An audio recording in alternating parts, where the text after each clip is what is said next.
লম্বা থাকে আর লম্বা হলে দুর্গাঠাকুরের পাশে থাকে জিরা থাকে জানি পাশে থাকে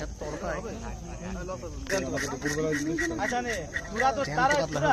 না খারাপ আপনি 120 টাকা নিয়ে 150 টাকা আছে পয়সা আর আমার 200 টাকা কিনা তাহলে ওটা 1 কিলো কেটে দিবে দিতে না 150 টাকা 40 টাকা কয় নবো কাটবো দে প্রদীপ এই মাছ কোন পুকুরে হাইস্ট হবে না উপরে মিলি সকালে নিয়ে যাবে কিন্তু আর এই বড় পুকুরের মাছ ধরবে না পুকুরের মাছের টেস্ট আছে কিন্তু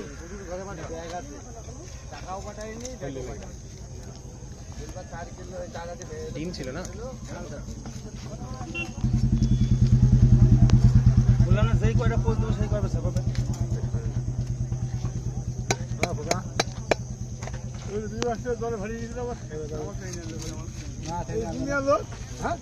আমি তো জানি না